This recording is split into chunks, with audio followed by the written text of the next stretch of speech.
Bon, j'espère que c'est pas trop dur là. C'est assez intense aujourd'hui. Bon, tout d'abord, je remercie Marion, Dominique également, pour m'avoir invité à participer à cette journée.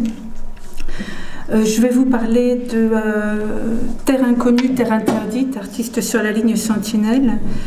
Je vais en fait, dans cette présentation, exposer les fondements et les limites du concept de wilderness, qui a été pas mal abordé aujourd'hui, qui a été décliné en Europe et dans le reste du monde avec les principes de monde sauvage et de naturalité, pour lui opposer dans un second temps la conception qui est souvent moins anthropocentrique de certains peuples racines, j'emprunte l'expression à Jean Mallory, et qui rejoint le principe de neutre chez William Cronon, que nous avons également évoqué aussi pas mal aujourd'hui, et pour m'efforcer d'asseoir dans un troisième temps une éthique de l'environnement à l'ère de la mondialisation.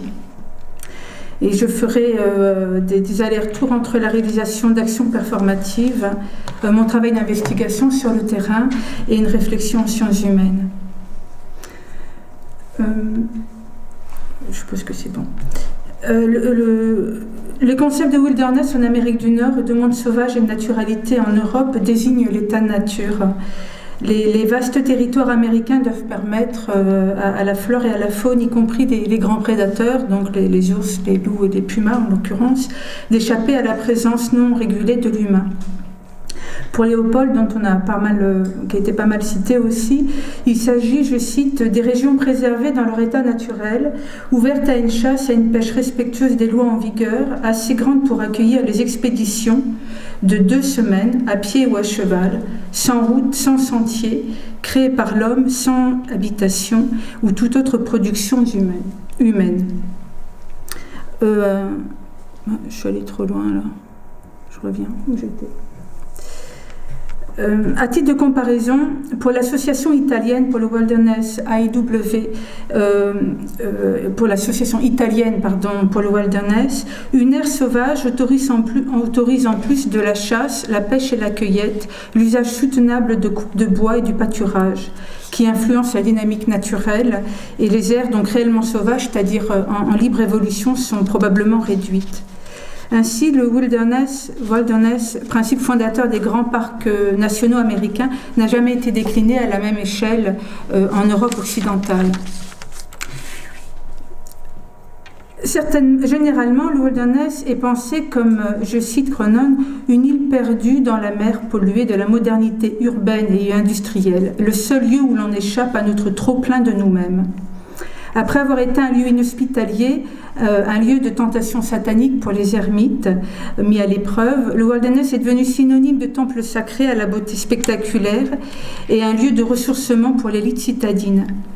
Le concept est aujourd'hui relayé par les fictions identitaires territoriales et touristiques, dans lesquelles ne cessèrent jamais de se refléter nos propres aspirations et désirs cachés. Si Henri David Thoreau rêve d'un peuple qui commencerait par brûler les clôtures et laisser croître les forêts, le wilderness et le monde sauvage sont une création humaine. Et c'est un produit de la civilisation à laquelle cette création prétend justement échapper.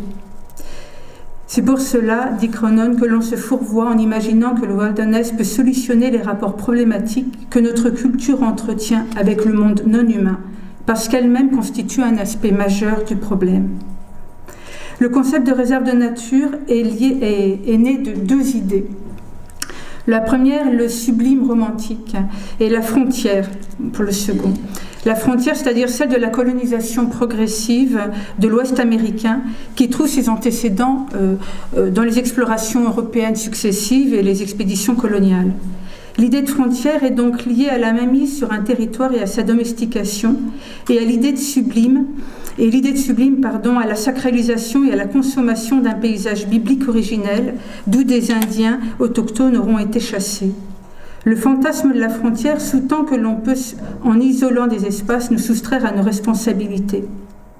Faire table rase du passé et retrouver une pureté originelle qui aurait existé avant que nous ne commencions à laisser notre empreinte sur le monde. Le principe de frontière perpétue donc l'idée que nous pouvons contrôler les phénomènes en traçant des limites lorsque nous savons qu'il y a interpénétration et continuité des espaces.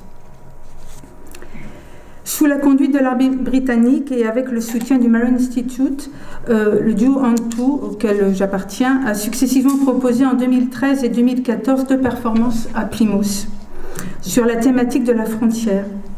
Le corps, dans ces performances, se présente comme un champ énergétique et une trajectoire matérielle et vibratoire, dessinant une frontière symbolique. Quant à Plymouth, c'est un lieu assez emblématique puisque c'est le point de départ des premiers migrants pour le Nouveau Monde. Dancing a Line in the Sound a été réalisé sur le Breakwater. Le Breakwater, c'est un brise-lames qui est propriété de la Royal Navy et un no man's land d'un genre particulier, puisqu'il est offert aux yeux de tous les riverains, de tous les touristes, mais qu'il est rigoureusement interdit à tous. C'est un segment de route de 1500 mètres, sans lien avec la terre, qui trace une frontière entre la côte aménagée et le grand large. Le Breakwater a été construit au milieu de la baie du Sound pour se protéger d'un éventuel débarquement de Napoléon. Je l'ai parcouru les yeux bandés en m'appuyant sur des vents marins qui étaient assez forts pour empêcher ma progression lorsqu'ils m'étaient contraires. Et lors du visionnage des images tournées ce jour-là, nous avons découvert la présence du sous-marin britannique, surgi comme la manifestation inopinée d'une présence invisible. The Drift, qui a été réalisé 18 mois plus tard, était une performance dans laquelle il s'agissait de dériver jusqu'à l'embouchure de la River Yelm, toujours à Plymouth, happé par le courant de la marée descendante, et de sentir le passage de l'eau douce à l'eau salée, le corps en apesanteur sur le dos, immobile et mobile à la fois, la tête en aval. Dans une eau à 12 degrés, le corps immobile est rapidement en hypothermie. L'immersion et l'épreuve du froid permettent de ressentir différemment le paysage. Le Breakwater et The Drift, où l'idée de nature sauvage sont des projections de l'humain sur ce qui l'entoure. L'espace naturel, paradoxalement, échapperait au tumulte du monde civilisé parce que soumis à des règles édictées par ce même monde civilisé. Autre paradoxe, la défense de la biodiversité, qui est généralement associée à l'idée qu'il faut soustraire le monde sauvage aux activités humaines néfastes, est organisée par l'humain qui ne renonce en aucune manière à interférer dans l'écosystème. Et pour finir, le concept de nature sauvage repose sur le principe que l'espace serait préservé des effets de la présence humaine parce qu'interdit à l'humain. Cette logique nous amène dans un cul-de-sac, sans compter que l'être humain sait parfaitement détruire des écosystèmes sans y être présent, puisque la pollution circule et atteint des zones inhabitées. En effet, si pour être authentique, la nature doit échapper à notre présence, quelle autre alternative aurions-nous pour préserver l'environnement sauvage que le suicide qui a été évoqué aujourd'hui ? L'hypothèse d'un suicide humain qui permettrait à la nature de reprendre ses droits ne nous permet pas en outre d'échapper à la contradiction. La disparition de l'homme renoue à la fois avec des mythes de la fin du monde, condamnant une humanité coupable de ne pas avoir honoré les forces naturelles, mais fait aussi de l'humain un dieu, puisque ce dernier permet, in fine, au monde sauvage d'exister. L'idée de sublime qui nourrit la passion pour les espaces préservés ne permet pas au corps qui s'est émancipé de la nature de se réconcilier avec elle. Le concept de wilderness place chaque fois l'humain dans une situation héroïque, victime expiatoire ou puissance dominatrice. Nous pouvons pourtant tout autant envisager le corps comme réserve vivante de nature et la nature comme destination finale de notre corps, le lieu de sa dépouille, qui permet au corps de communiquer, de continuer à vivre par lui. Et c'est en partie ce que joue la série de performances rituelles Corps et Arbres. Cette action provient d'un rituel de Sulawesi. Les Toraja, vous savez, creusent le tronc d'arbres, des troncs d'arbres vivants, pour glisser à l'intérieur les enfants qui sont morts-nés ou qui meurent avant d'avoir des dents. Les corps sont glissés à la verticale avant que l'on referme l'orifice avec un pansement végétal. Corps et Arbres a été mon apprentissage de l'immobilité. Saisir combien mon corps physique n'est rien d'autre qu'un espace-temps. Si ces performances ne mettent directement pas en cause le principe de réserve de nature, elles témoignent de la nécessité de ritualiser notre relation à l'environnement et par conséquent d'inviter tout un chacun à se demander comment apprendre à vivre avec le non-humain. En effet, si le concept de wilderness ne permet pas toujours de penser de façon éthique et constructive la place de l'humain dans la nature, pas plus d'ailleurs que dans les lieux de vie urbanisés, c'est parce qu'il soustrait l'humain au monde naturel au lieu de l'y inscrire en continuité. Il nous reste à reconnaître la précarité des engagements des hommes d'État et des institutions environnementales. Nous savons l'inconstance des passions humaines et pour celle de la magnificence de la nature sauvage se heurte tôt ou tard à l'angoisse de la dépendance énergétique et économique nationale. Aux USA, depuis 2003 et le National Energy Plan, aucun espace naturel n'est un sanctuaire quand il s'agit de promouvoir la croissance économique, l'emploi et l'indépendance énergétique. Qu'il s'agisse des forages offshore et des gaz de schiste. Barack Obama s'est rendu en Alaska fin août 2015 pour exposer les conséquences du changement climatique. Mais 15 jours plus tôt, il avait autorisé le forage prospectif de Shell.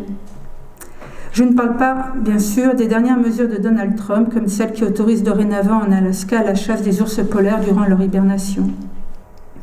De même, l'exploration et l'exploitation des ressources minérales au Québec sont encore basées sur le free mining, un concept qui date de l'époque de la ruée vers l'or. Mais ce n'est pas parce qu'il est illusoire de sanctuariser des espaces particulièrement fragiles qu'il faut renoncer à notre responsabilité envers la nature.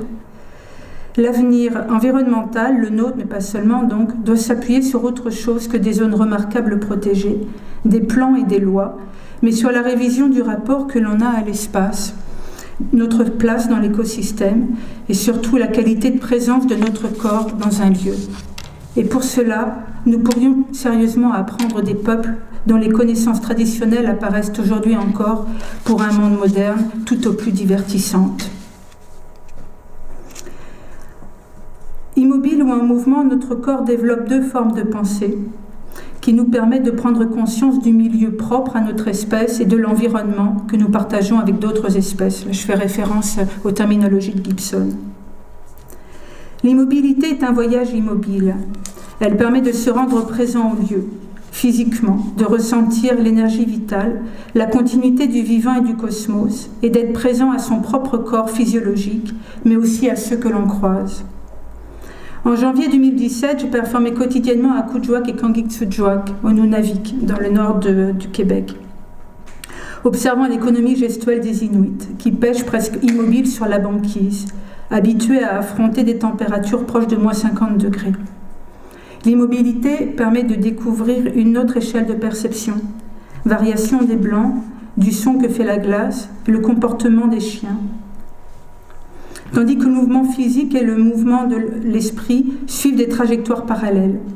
Pour en tout, deux animaux, le saumon et le renne, ont une signification spirituelle particulière liée au mouvement. Le saumon évolue tour à tour dans des environnements d'eau douce et d'eau saline.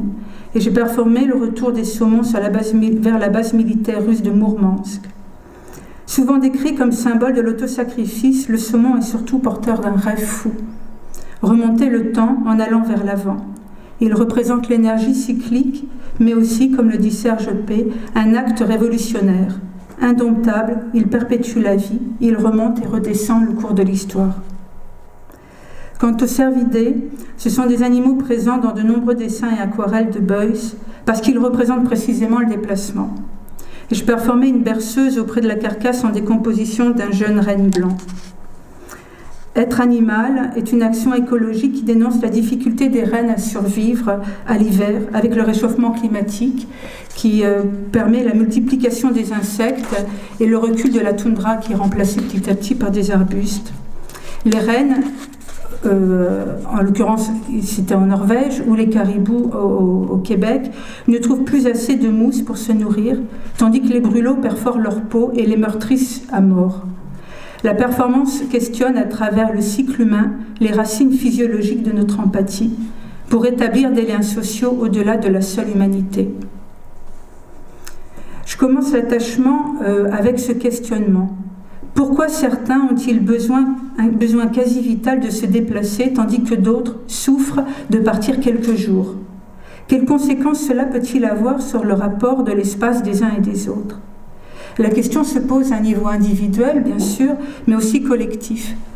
Il y a des peuples explorateurs, colonisateurs, adeptes de pèlerinages traditionnels et d'excursions touristiques, et puis il y a des peuples autochtones, ceux qui bougent sur place, nomades au sein d'un territoire circonscrit et d'ailleurs de plus en plus réduit.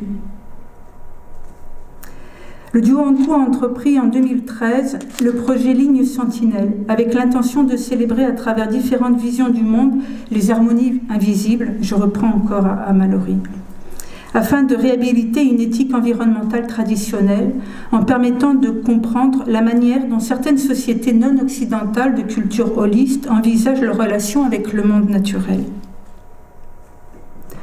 Si les peuples autochtones, auxquels nous avons rendu quelques visites, ne voyagent pas vraiment, ils en ont d'ailleurs rarement les moyens, ils voient défiler des touristes, des scientifiques, des prospecteurs, des reporters télé, des trains de marchandises et de minerais, des artistes aussi. Prenons l'histoire de Lakshmi Mittal, milliardaire ressortissant d'un pays, l'Inde, où sévit une grande pauvreté, pays fortement menacé au sud par le changement climatique et la montée des eaux.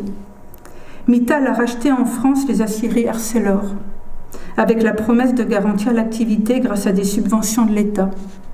Sans respecter ses engagements, il a ensuite fermé les derniers hauts fourneaux français pour investir dans les mines du Labrador, en dévastant le paysage et détruisant les passages des caribous. J'ai séjourné 2 mois en 2015 en territoire Innu, et en particulier donc dans cette forêt protégée qui borde le Labrador. Dans la performance Errance, nous souhaitions témoigner du combat qui oppose certains habitants multinationales comme ArcelorMittal, dont on voit passer le train interminable à travers la forêt pour amener le minerai à la mer. La connaissance des peuples, nommée très justement donc peuple racine par Jean Mallory, est une connaissance qui est enracinée. Pourtant, elle est dynamique. Elle fait la synthèse d'idées et de croyances anciennes et nouvelles, importées ou imposées au fil des décisions politiques et du développement touristique. Loin de moi la conception donc du bon sauvage au savoir figé et authentique. Je noterai cependant 2 points. Tout d'abord, si les autochtones sont idéalisés, c'est rarement par leurs concitoyens. Les Inuits et les Inuits sont davantage sentimentalisés par les Européens que par les Canadiens. Les Mentawai, au sud de Sumatra, sont davantage magnifiés par les Européens et les Australiens que par les Indonésiens. Si la présence touristique a des effets négatifs sur les conditions d'existence des peuples racines, le visiteur étranger peut défendre leur cause, surtout dans le pays où les autochtones sont victimes de préjugés et d'abus de pouvoir. Pour cette raison, nous avons accepté l'invitation à l'Institut Kesenian à faire une performance publique dans le centre de Jakarta à notre tour de la jungle de Sibérut. Ce, malgré la pression politique et religieuse, la contrainte d'opérer notamment entre les appels à la prière. La contrainte également que mon nom n'apparaisse pas dans les communications, parce que je suis une femme. La performance rituelle Le Bagnon a eu lieu devant les édifices modernes de l'Institut d'art et le centre culturel au bord de la rivière Ciliwung, qui protège cette partie de la ville du plus insalubre et du plus ancien kampung de Jakarta. Ce bidonville était visible depuis le Banyan, sur lequel nous projetions des images de Mentawai, dans leur Ouma, lors du sacrifice traditionnel du cochon et du rituel destiné à l'esprit de la rivière. Pour le gouvernement indonésien, les Mentawai de la forêt ne sont pas seulement pauvres, sales et incultes, comme le seraient les habitants du bidonville, ils sont surtout mécréants, l'animisme n'étant pas reconnu comme pratique religieuse. Et vous savez qu'en Indonésie, il est obligatoire d'avoir une pratique religieuse et qu'elle est stipulée sur la carte d'identité. La télé-réalité indonésienne et l'Indonésie du tourisme et l'industrie du tourisme ne sont guère plus respectueuses. Il faut donc faire un double travail de contre-propagande et de réhabilitation culturelle pour soutenir la centaine de familles qui vivent encore aujourd'hui dans la jungle. Abandonner les Mentawai à l'industrie et au commerce, c'est abandonner la forêt aux plantations d'huile de palme. Car si une partie de l'archipel Mentawai est classée réserve protégée par l'UNESCO, la protection de la faune et de la flore s'avère dans les faits plutôt laxiste, lorsque le reste du territoire est soumis à une forte déforestation. La seconde remarque concerne le lien particulier que les autochtones ont développé entre pragmatisme et spiritualité, et qui fait largement écho à la pratique de l'artiste. Si les autochtones sont attachés à certaines de leurs coutumes ancestrales, ils ont une approche opportuniste et adaptative vis-à-vis de la nouveauté. D'ailleurs, si les Mentawai, si les Samis, si les Inuits ont réussi à survivre pendant quelques millénaires, sans contact ou très peu avec le reste du monde, c'est précisément en développant des mécanismes d'adaptation à leur environnement. Le principe essentiel des autochtones vivant dans une économie de subsistance étant que leur expérience pratique et la mise à jour de leurs connaissances doivent les assurer de satisfaire leurs besoins de base. Par ailleurs, cette relation pragmatique à l'environnement s'accompagne ou se double de liens spirituels et éthiques à la nature. L'utilisation des ressources du territoire doit se conformer à une morale qui postule que le terroir possède une valeur intrinsèque gardée par des esprits. Je n'ai pas le temps de développer, mais effectivement, on connaît Sedna, l'esprit de la mer chez les Inuits, Sikayonan, l'esprit de la rivière, et Teite, l'esprit du tremblement de terre chez les Mentawai, ou Kijemanito, qui est l'esprit de l'esprit, mais qui est également l'esprit des caribous chez les Inuits. Ou encore Oragalis, l'esprit du tonnerre, chez les Samis. Si je nomme ces esprits, c'est surtout pour dire que ces esprits sont la manifestation de puissance agissante du lieu et viennent, comme l'éthique environnementale moderne, non anthropocentrique, réguler l'activité des humains dans leur commerce avec la nature et stimuler leur attitude responsable envers l'écosystème. En tant que manifestation de la puissance de la nature, ces esprits n'encadrent pas juste l'activité des humains, mais soumet l'ensemble du vivant à sa justice, de sorte qu'humains et non-humains doivent obéir aux mêmes lois s'ils veulent survivre dans leur territoire. Et tout abus d'exploitation sera sanctionné par des forces qui nous dépassent, d'où à nouveau une forme de pragmatisme. Tant qu'ils acceptent le rôle qui leur est assigné, celui de sages sauvages, les autochtones jouissent hors frontières d'un regard empathique. Ce sont les saints, les icônes ou les reliques de la paroisse environnementale mondiale. Ne partagent pas le même statut les pauvres des bidonvilles, les malades du sida, les victimes de la guerre ou de la pollution, qu'elles soient nucléaires, industrielles ou chimiques, ces pauvres qui vivent dans des centres urbains ou dans des zones trop dévastées pour qu'on puisse y projeter la fiction d'un Éden. Les sauvages ne sont pas pauvres, ils sont l'autre fantasmé de nous-mêmes. C'est pourtant loin des territoires exotiques, au cœur parfois des zones urbaines, que surgissent ou que devraient être traités les problèmes environnementaux les plus graves. Déchets industriels, empoisonnement aux pesticides, aux métaux lourds, radioactivité. Nous avons besoin d'une éthique environnementale qui encadre l'exploitation de la nature et nous responsabilise où que l'on soit, et non pas seulement dans cette forme d'extraterritorialité que constituent ces zones remarquables mises à l'écart du monde. Aussi, le concept de terrain neutre me semble intéressant. Le terrain neutre est en fait le lieu où nous vivons. C'est le lieu où, dans différents endroits, ou de différentes manières, chacun de nous est installé, dit Cronon. William Cronon effectivement met en garde contre la fascination du sublime et des paysages spectaculaires parce qu'elle incite à dédaigner les lieux plus communs ou trop stériles pour offrir aujourd'hui une noble biodiversité. Par les émotions et les actions qu'elle suscite, l'expérience de la nature sauvage est principalement consumériste, lorsque la restauration écologique vise plus humblement à convertir un sol dévasté en un lieu dans lequel l'humain et non-humain pourraient coexister en relative harmonie. Il suffit de postuler que tout territoire possède une valeur intrinsèque pour développer dans des espaces réhabilités des projets comme le catalyseur urbain à Montréal, en associant divers acteurs sociaux, jardiniers, universitaires et artistes. Le concept de neutre n'a rien d'un enterrement ou d'un repli sur soi.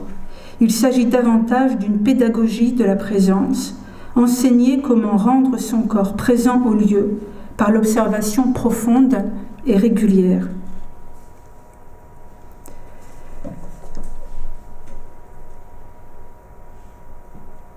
J'ai dû en louper quelques-uns là. Pour Damasio,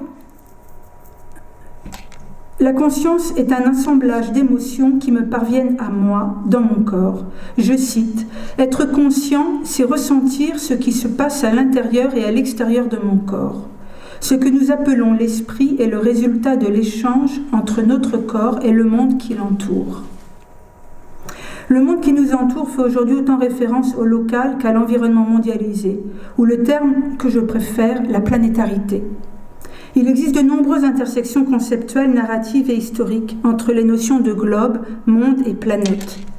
Pour la théoricienne Gayatri Spivak, mais aussi Christian Moraru et avant lui Masao Miyoshi, la notion de planète désigne sur le plan conceptuel un système monde relationnel, une structure non anthropocentrique et ouverte qui se caractérise par la multiplicité, la complexité, la pluralité et la métamorphose constante. En proposant une éthique de la Terre, Léopold étend l'éthique à l'ensemble des systèmes vivants de la planète, aux frontières de la communauté pour y inclure le sol, l'eau, les plantes et les animaux, ou collectivement la Terre. C'est une éthique environnementale holiste. Mais comme le rappelle Workine Kelbessa, la vision de Léopold reste locale. L'environnementaliste n'aborde pas les questions de la biodiversité, du réchauffement climatique, ni des effets de la mondialisation, de la pollution, de l'explosion démographique ou des enjeux énergétiques. C'est seulement à partir des années 70 que l'éthique environnementale apparaît et traite de ces problèmes à un niveau global.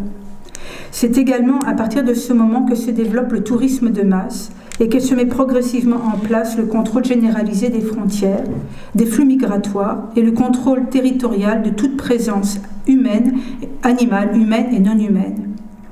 Ma pratique de la performance date du milieu des années 90. J'opérais déjà en France, en ville et dans les parcs naturels du Haut-Jura où je résidais et en Auvergne, et à l'étranger, dans les étendues sauvages nord-américaines puis norvégiennes. Il s'agissait de reprendre l'affirmation de Beuys, selon laquelle un acte, l'art en action, était plus important que faire œuvre d'art. Et pour moi, l'action artistique consistait à me déplacer hors de ma zone de confort, de mes repères culturels et des lieux institutionnels, et de rencontrer des individus étrangers au monde de l'art pour penser à partir de mon corps la place qui serait la mienne en tant qu'être vivant dans un environnement en constante métamorphose. Au fil des ans, l'exercice s'est avéré de plus en plus ardu. Précisément parce que les administrations territoriales et les offices touristiques se voyaient confier la gestion des espaces que je souhaitais simplement arpenter à mon rythme, sans être infantilisé, sans panneaux indicateurs, ni parcours imposés, ni points panoramiques, ni chemin en planche qui ressemble aux escalators du métro parisien, ni toilettes en dur installées à 1 heure de route du premier village. C'est un fait, l'organisation du territoire interdit désormais l'autonomie du voyageur. Être artiste en nature devient une activité de braconnage. Et c'est d'ailleurs l'occasion de croiser des Indiens braconnant sur les territoires ancestraux désormais interdits, ou des Inuits ramassant illégalement des œufs là où des Indiens, durant des générations, ont montré aux enfants à repérer les nids. Anthropologue du droit, excusez-moi, je ne sais plus du tout où j'en suis. Voilà. Anthropologue du droit, Norbert Rouland rappelle que la nature n'est en elle-même ni bonne ni mauvaise. Elle est indifférente à notre sort. Un beau coucher de soleil fait autant partie de la nature que le cancer ou le virus du sida. Je le cite, tout ce qui est naturel n'est donc pas bon. Et à contrario, les nazis pensaient qu'il fallait se soumettre aux lois de la nature, notamment la loi du plus fort. Les juristes nazis ont proclamé qu'ils étaient les premiers véritables justes naturalistes. Ils allaient abolir le positivisme. Et dès leur accession au pouvoir, les nazis élaborent la première grande législation européenne de protection des animaux. Je ne souhaite pas, bien entendu, comparer les environnementalistes avec les nazis. Mais s'il faut démystifier le bon sauvage, il faut tout autant démystifier le bon sauveur, ainsi que le héros de la biodiversité. Car en s'imposant en remplacement du terme nature ou de l'expression patrimoine naturel, le vocable biodiversité témoigne d'une modification des jeux d'acteurs locaux et environnementaux. Au nom de l'intérêt communautaire, ces acteurs assoient leur légitimité et bannissent toute autre intervention, jusqu'à la simple présence humaine qui viendrait perturber ces systèmes. Scientifiques et gardes forestiers, les eaux et forêts par exemple en France, sont dans la place. Les organismes culturels et touristiques également. Les artistes sont tolérés, sollicités parfois, surtout s'ils travaillent en lien avec un organisme culturel ou scientifique. Les autochtones, quant à eux, ont dû se battre pour être simplement consultés. C'est le cas notamment des pêcheurs-chasseurs inuits qui participent désormais, et depuis peu, aux discussions permettant de fixer les quotas de chasse et de pêche dans leur propre territoire. Dans les régions où l'écotourisme est une source importante de revenus, la protection du territoire et la biodiversité ne doit pas trop entraver le passage des vacanciers. Mais en même temps, parce que les écotouristes sont très difficiles, les régions doivent entretenir la fiction d'une terra incognita, espace vierge et originel. Je cite Taras Greskau, qui est un journaliste de Montréal. « Le touriste qui aspire à être plus qu'un touriste cherche à toucher l'intouché. C'est pourquoi l'on met auprès des voyageurs l'accent sur la virginité, tant culturelle que physique. Plus l'objet du désir est immaculé, plus le prestige de sa profanation est grand. Le touriste sexuel, exigeant, flatte sa corruption en déflorant la Vierge à peine nubile. L'écotouriste critique aspire pour sa part à être le seul visiteur dans un village tribal ou sur une plage parfaitement isolée. » Face à la pression folklorique et médiatique, le rôle de l'artiste est de déjouer par la rencontre la fiction touristique des lieux remarquables, cartographiée à l'échelle mondiale et promue par l'industrie du tourisme et reprise par les instances du développement du territoire. Ces caricatures outrageuses se font les héritières du spectacle des eaux humains. À qui donc profitent les régions protégées mises en scène, les parcours patrimoniaux in situ? J'ai constaté l'augmentation exponentielle des suicides chez les jeunes Inuits. L'artiste peut se demander quelles sont, pour les populations que nous visitons, les conséquences sanitaires et sociales désastreuses de ces façades de vie primitives. En conclusion, la globalisation de la société du spectacle impose une multiplication des simulacres et un appauvrissement des fictions. La création de lieux sauvages préservés des effets de l'activité humaine fait partie de ces fictions et témoigne de la difficulté du monde contemporain à résister à la logique néolibérale, en affirmant qu'il n'est d'autre moyen de préserver l'état de nature qu'en gérant le vivant et sa survie. Mais encore, il est devenu illusoire de croire que reconsidérer la place de l'humain dans le vivant pourrait protéger la planète du néolibéralisme. Opposer les conceptions anthropocentriques et non anthropocentriques de l'environnement, c'est oublier que les multinationales qui soumettent le globe, y compris les zones protégées, à la règle du profit, ont depuis longtemps renvoyé l'être humain, comme l'ensemble des ressources vivantes ou énergétiques, à un produit d'échange comme un autre. Par ailleurs, le concept d'espace sauvage s'accompagne fréquemment de l'idée que, plongés dans la nature, les humains auraient d'évidence une relation directe et intime à l'environnement. Lorsque le voyage est devenu un exercice de conformation aux normes de la mondialisation, lorsque notre relation au lieu, au temps, à la distance, à l'environnement et aux habitants est entièrement organisée et pensée pour annihiler tout esprit critique et pour nous défausser de toute responsabilité individuelle. L'art travaille à défaire cette conformation avilissante et le principe de terrain neutre invite à commencer là où on se trouve, sans réserver exclusivement notre attention à des sites remarquables. La performance en particulier consiste à expérimenter les capacités de mémoire, de régénération, de transformation du corps et du lieu dans lequel il échange. Et juste pour préciser, par la performance, le corps développe une relation à la fois pragmatique et spirituelle au lieu qu'il investit. Coupés d'une base phénoménologique, les humains perdent tout lien à l'espace.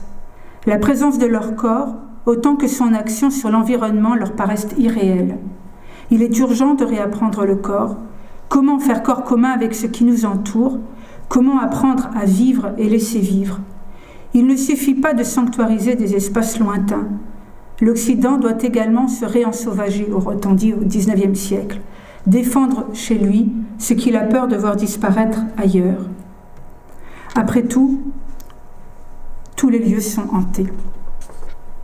Voilà. Je vous remercie.